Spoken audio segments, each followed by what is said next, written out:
nombre es Adrián Manuel Núñez Durán, estudiante de la carrera de Educación Física. Estaré hablando en este video sobre mi reporte analítico de la didáctica especial en la educación física. La didáctica especial en educación física se encuentra en un proceso de construcción, como lo describe o lo describía el poeta Porlan Ariza. Porlan Ariza fue un poeta español de la generación del 27. También Porlan se refería a la didáctica como un ámbito científico, emergente, que puede estar en proceso de construcción. También tenemos que entender los elementos constructivos de una disciplina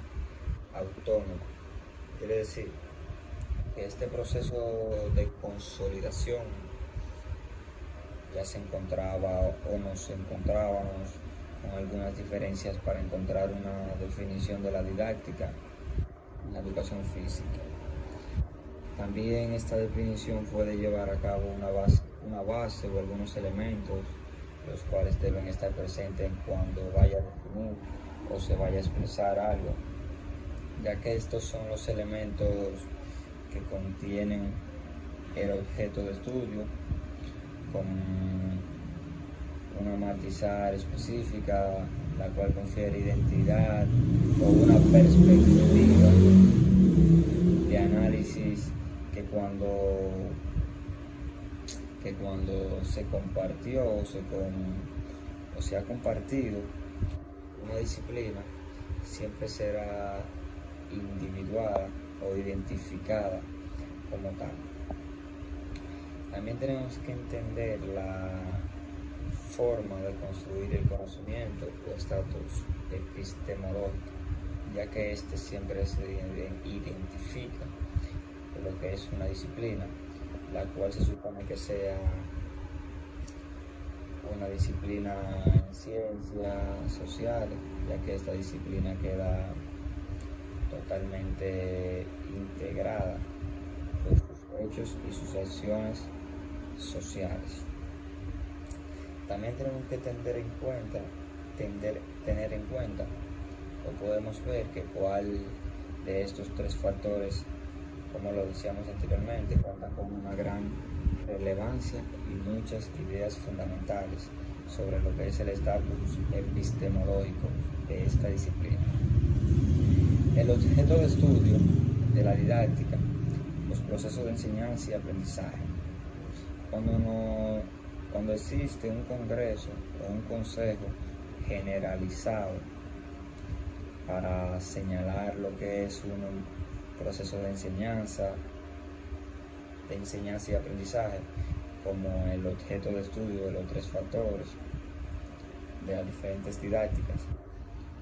pues tenemos que tener en cuenta un ejemplo, lo que es el consenso de Porlan Ariza, cuando él se refiere que el objeto de estudio de la didáctica y él mismo se responde, teniendo en cuenta que cuenta con una estructura de sistema de enseñanza y aprendizaje. También tenemos que tener en cuenta que la didáctica de la educación física concreta un estudio de las relaciones del profesor y el alumno, ya que en este se podrían establecer un proceso intencional de enseñanza y aprendizaje en torno al movimiento humano como un proceso como un proceso intencional, como decía el sentido de aprender, de la expresión, ya que Fanstemacher decía que si no llegaran a existir aprendices, para nosotros sería muy difícil exponer el concepto de enseñar, ya que la enseñanza está y siempre ha estado en un proceso intencional.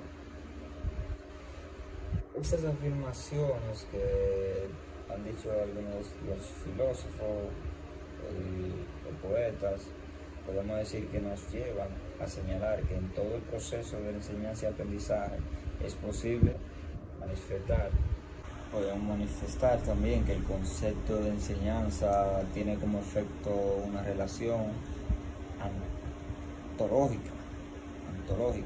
como decía, del concepto de aprender. que más bien es posible una separación de la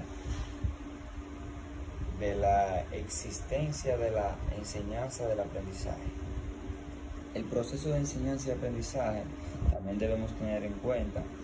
que es un proceso de comunicación entre el profesor y el alumno en torno al objeto de enseñanza y aprendizaje de sus tres fases, que son un antes, un durante y un después.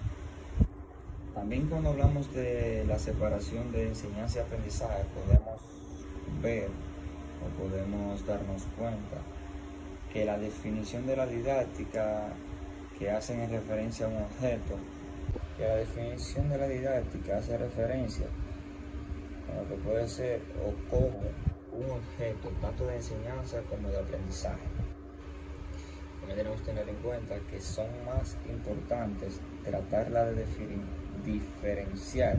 en el proceso que el concepto genérico de la enseñanza, que pueden ser una dependencia antológica y causante del aprendizaje.